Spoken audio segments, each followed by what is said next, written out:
Yo,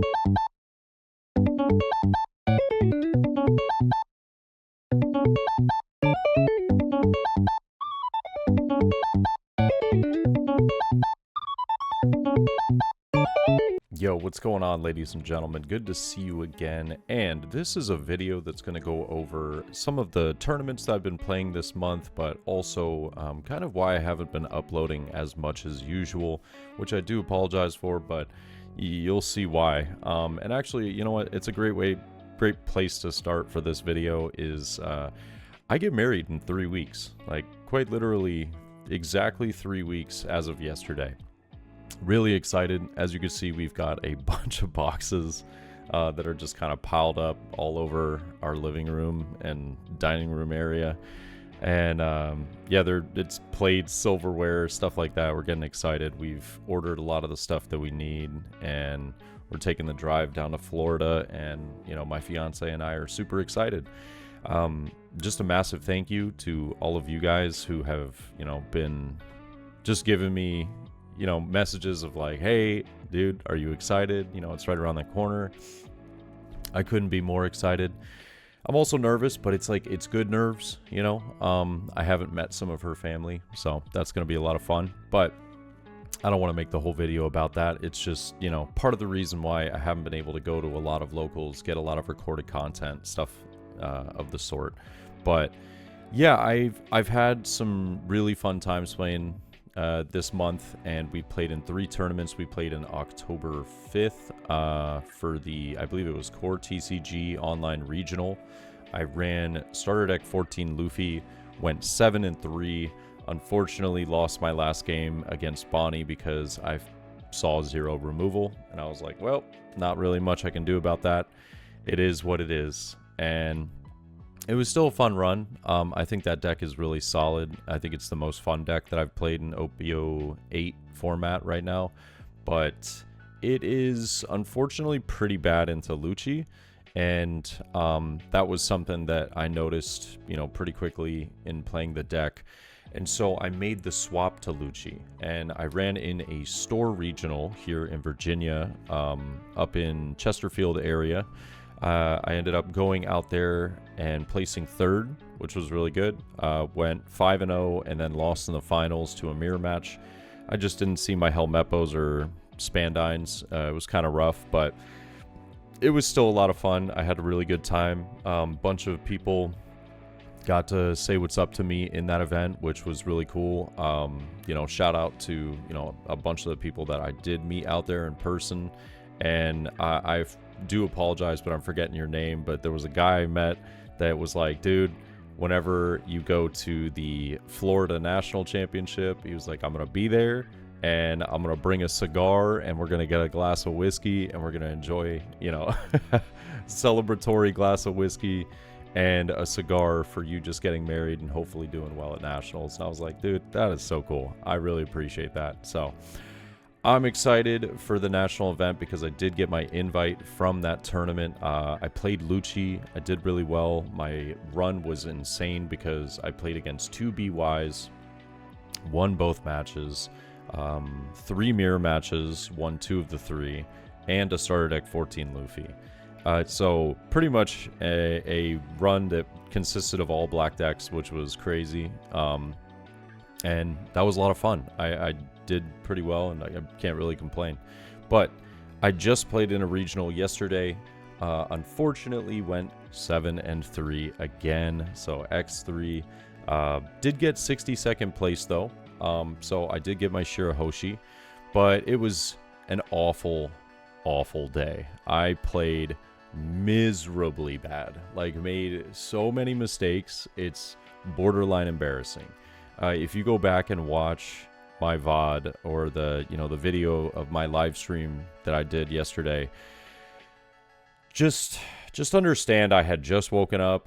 I didn't have any food. I'm not really trying to make any excuses, but I am kinda. It was bad, dude. I made so many mistakes. There was a time where I acted as though I had 11 Dawn on the first game. At the very end of the game, I for some reason took a rested Dawn and was like, is this supposed to be active? And I couldn't even remember what was going on. I was just like barely awake at that point. It didn't change the outcome of the game, but we rectified it really fast. I was like, oh, wow, I didn't realize that I super misplayed this. But I also had a moment where I played Spandine on turn 2 to play out Lucci and remove the other 3 cards that would be in the trash, because there was 4 in trash. And I forgot that I had to return 3 CP type cards for Spandine.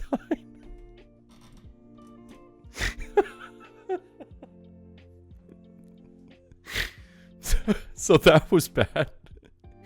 There were other times where I was swinging into starter deck 14 Luffy, and he had a 6k leader, and I swung 5 into it, and I was like, oh man. I was like, do you mind putting a dice on your leader just so that I, know that it's at 6? And I swung 5 again.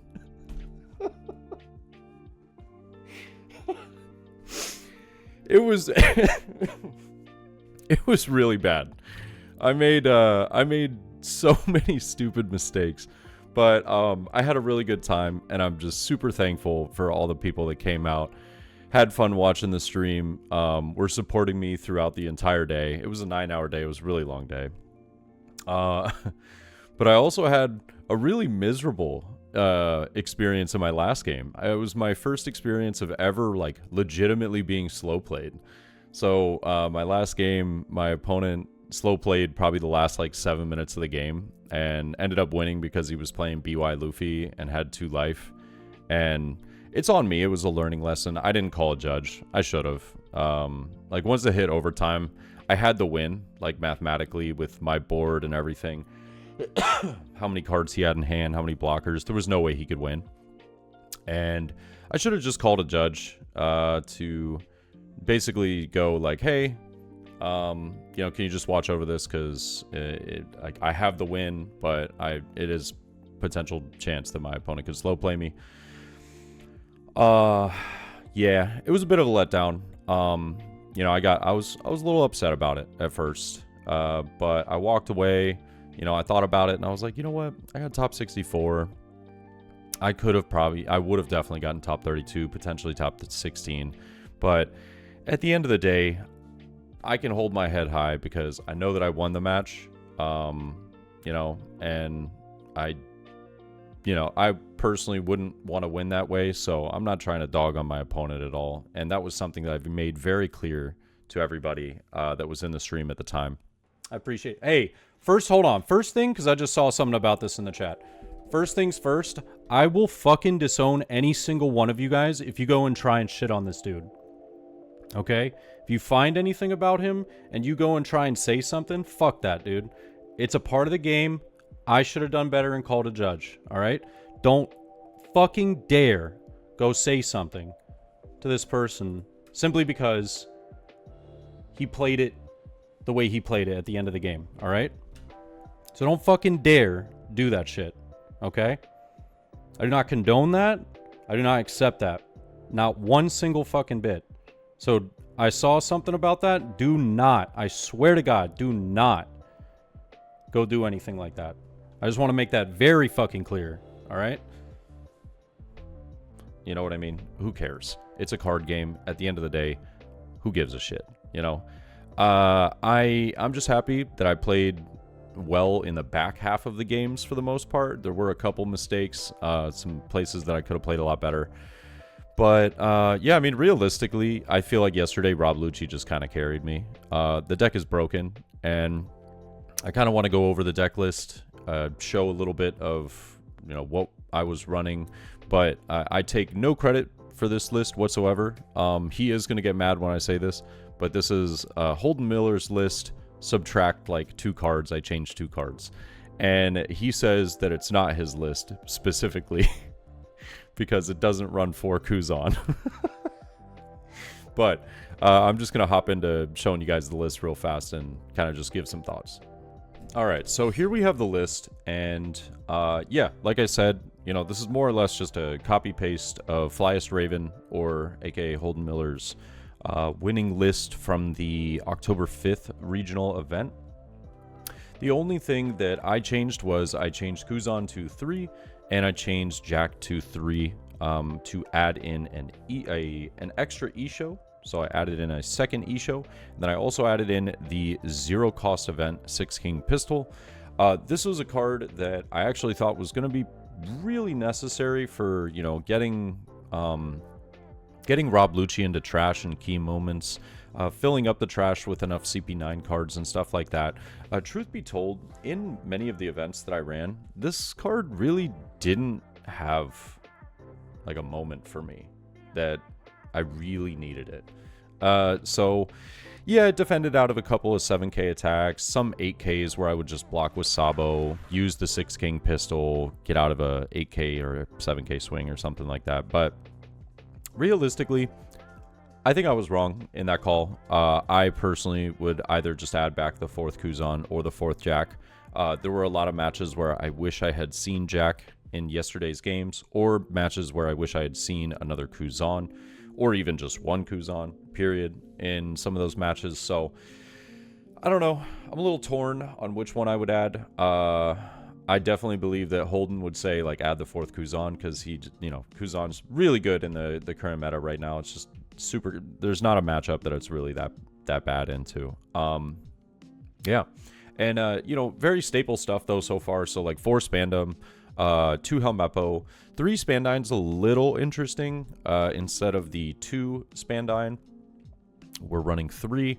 I think that I understand why there is 3 in this deck. The more that I played the matches, there were a lot of times where I actually wanted to keep Spandine in hand because I knew I was going to do a Rebecca play, and then I could pick back up one of those cards that I needed, whether it was a Sabo, whether it was a 2K, whether it was Jack. You know, just being able to grab a different card other than Spandine was very useful. So having multiple copies of this just allowed me that flexibility of being able to grab something different with Rebecca. And yeah, it turned out to be really huge for me. You know, having 3 of these in the deck, I think that it's a must-see at least once, you know, just to have for the Gecko Moria, Rebecca, Spandine, Lucci combo. So I am fully sold on 3 of this card. Feels really great. I've ran 2 before. It just feels super awkward if you don't see it. It's really rough sometimes if you don't see it. But Kuzan at 3, like I said, this could be 4. This card just performed super well in so many matches. It's a distraction, but it's also like a really good utility to answer a lot of really annoying cards.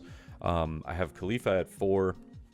I understand that some people have been dropping Khalifa to 3 and then adding in the 1 of 4-cost Kaku. I think that's totally fine. I personally like Khalifa a lot. I think that Kaku is fine to have as a 1 of, but I've seen some that do a little bit heavier, you know, like they go 3 of Kaku, 1 of Khalifa, or vice versa, or something like that. To me personally, it kind of defeats the idea of having the Spandine with a lot of the CP cards and trash to be able to filter through and get the combos off. It becomes very dicey if you don't have the amount of cards that you need in trash. So I personally am a Khalifa believer. I do kind of want to try the 1 of Kaku, but realistically, it is what it is. I think you could, doesn't really matter too much either way. But the 4 of Rebecca, I mean, this card is just broken. This card is so ridiculous.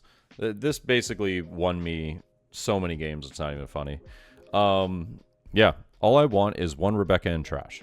Every other Rebecca, I want to keep in my hand until the end of the game where I'm playing Rebecca Sabo over and over and over. So, you know, there was a game that I actually lost. Or no, I didn't. No, I didn't lose. I got very close to losing. Was because my opponent played Isho, and I had 3 Rebeccas in hand, and he ripped 2 Rebeccas out of my hand.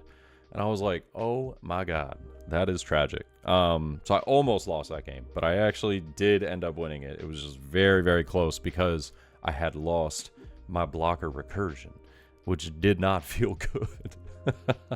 So like this card is broken, arguably like the best card in the deck. I know a lot of people say Moria is, but like this is essentially like Rebecca is essentially Moria, just without developing a 9K. It's, you know, I can do double Ice Age into a Rebecca and play out a Kuzan or something and still wipe 2 things off their board with the Spandine Lucci combo. So you don't need Gecko Moria, you just need Rebecca. It was definitely the MVP. Card was super good, won me everything. Obviously 4 copies of Lucci. This card just works well with the rest of the deck. 4 of Sabo. I've seen some people run 3. This is crazy. I think this card is way too good to be running less than 4. I mean, like, it's a 4 of. There's not a matchup that it's bad in. I mean, think about it this way. You get 2 cards closer to potentially seeing your next Moria. You can find your next Moria. You can cycle out 2 dead cards that you need in your trash to set up your Moria or your Rebecca or whatever, right? To get you in range of being able to use your Tempest Kick as well. You know, you need to have minimum 9 cards in trash before you can use Tempest Kick to be the 10th card and get that -3. Sabo is just unbelievably good, and it just, you know, especially with a, you know, right now black dominated meta, I don't know. I've seen some decks that run 3 and I'm like, why? I don't get it. Like, you're being super greedy for no reason. But the 4 of Who's Who, this card was actually so clutch. You know, I didn't think this card was going to be as good as it was, but it was so clutch. Like, Who's Who was coming in really, really helpful in a lot of spots. 2K counter, obviously, but just being able to remove a 3 cost is massive. Like, absolutely massive, you know? And, you know, you combo that with Kuzan, and you're picking off like 8 cost cards from your opponent's board just for a leader swing and Kuzan. Like, there was a game that I played against Bonnie where I actually was able to just swing Kuzan because they had no Dawn active. They had just played like 8 cost Rosinante. I like swing Kuzan, swing leader, play out Who's Who, then play out Rebecca blocker, and develop a Lucci or something. And it was like, God, that, like, I didn't have the Moria, because if I did, I'd obviously have done that, but I had the Who's Who, and it was just fantastic. You know, it felt great. So, yeah, this card was really clutch. I love it at 4. I never really used the trigger. Yeah, I just didn't really have any times that I needed to use the trigger, but I could imagine the trigger being useful occasionally, depending on the matchup. Jack, I won't lie, this card not being at 4 kind of sucked yesterday. I really would have liked this card to be at 4. But same with Kuzan, so that's kind of where I'm at, like, a difficulty on deciding that. I think I do drop the 0 cost, and I either add the 4th Jack or the 4th Kuzan, but I don't know. Truth be told, I've only been playing this deck for 2 weeks, so I really don't know. It would take a lot of running some games to figure out, but Isho at 2. God, this card is... Oh, man, it was so good for me. It was so good for me. It won me some Bonnie matchups. It won me some BY Luffy matchups. Yeah, Isho at 2 felt phenomenal. Like, at 1, it felt like I just kind of got to get lucky to see the card. At 2, I was seeing it probably about 50% of my games, maybe like 60% of my games. Whereas with 1, I would see it maybe 20%, 30%. So I liked it at 2, because I mean, about 60% of my games I saw it. Yeah, it felt really good. It presented a problem for my opponent. It just did exactly what I wanted it to do, and I could not have been happier running 2 Isho. I really enjoyed having this card in the deck for the weekend. Gecko Moria, I have obviously 4. Ice Age and Tempest Kick, obviously 4. There's not really much to say there, but just kind of wanted to go over the list, talk about it a little bit. I had a really good time. I had a really good time this month playing in some tournaments. And yeah, back to what I was saying at the very beginning of the video. I do apologize about the lack of content, but you got to understand, you know, I mean this in the most respectful way possible. My life is more important, and I have the most important things going on in my life right now. I'm getting married. We have a lot of planning and stuff to do. We have a lot of financial things that we got to take care of. So just a massive shout out to all of you guys that have been supporting me either through the memberships here on YouTube, the subscriptions on Twitch, the gifted memberships yesterday from my friend Chris Medina over at the Booster Box. Okay, they were running their own Digimon online regional, and they'll be doing one of the treasure cups next month for One Piece. And he took time out of their tournament, you know, to come over and show some love and gift a couple memberships here. So really appreciate him and all of my friends over at the Booster Box. So but just the biggest shout out to you guys. You know, you guys have been supporting me through everything. I know I've been super hit or miss on the content here on YouTube, but I do try and live stream as much as possible. So I know it might be late for some people, but that's usually when I get off work. I do apologize. Yeah, I've been trying to live stream as much as possible. I've been trying to do as much live content as much as possible. Some of it's just bad and stupid and we're having fun. Others is like actually really good playtesting. So I hope to see you guys in some of the live streams. And other than that, I hope you guys just have a wonderful day. Peace.